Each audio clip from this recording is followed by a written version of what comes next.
love my job. I really do. And I love talking to you because, you know, every time I get something about you, they call you the #1 expert. Well, that's not what my wife calls me, but we'll go with it. It works. I think it sounds good.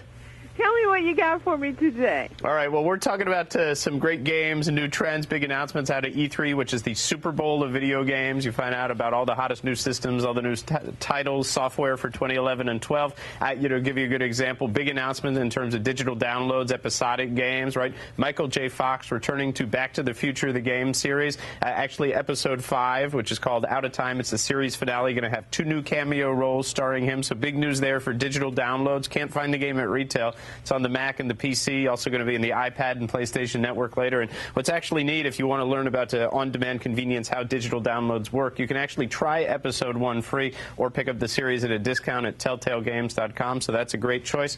Of course, also heard lots of news on Halo 4 coming from Microsoft. You're going to be able to get YouTube videos on your Xbox 360. Sony's got the PlayStation Vita handheld coming out around the holidays, and that's going to have as much power as the PlayStation 3. So a lot of big news coming in the world of games. So that'll be the new PlayStation that we'll be looking for the holidays. I got to get a jump on this. Oh yeah, PlayStation Vita. It's the sequel to the PSP, and of course Nintendo going to be unveiling the sequel to the Wii as well. So a lot of people excited about that. But also keep in mind, PC gaming. We talk about console games so much; they take so much attention. PC gaming is actually bigger than ever, and strategy games, huge draw for millions of people. I mean, a couple from Paradox that are noteworthy. There's King Arthur 2.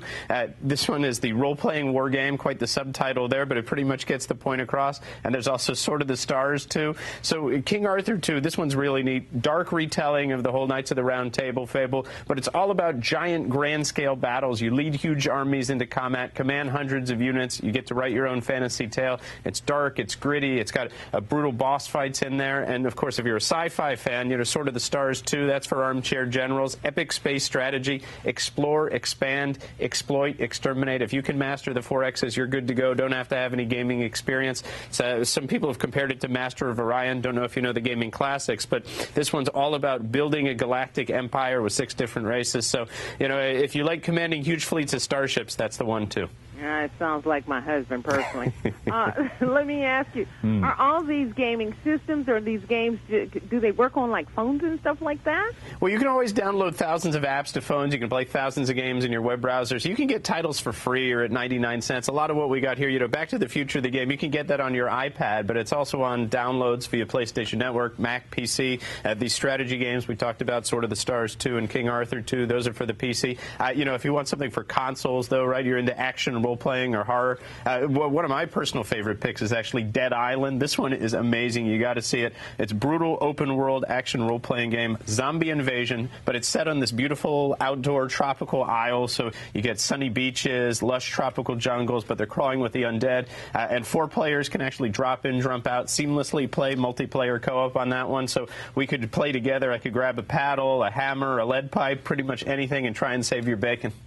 Let me ask you, are any of these games virtual, meaning my husband's always playing these games where other people are playing, and I don't know where they are, but they're playing these virtual games. They're playing chess and spades and different things. Are these just physical games? I got to be in the physical space, or are they virtual games? Yeah, well, these are mostly physical games. You pop them in your PC or in your console. In the case of Dead Island, of course, as I was saying, you can team up with friends and try and live through the zombie invasion. But there's also all sorts of massively multiplayer online games out there. There's one in the Warhammer universe coming. Rift is a good alternative to World of Warcraft if you're into fantasy.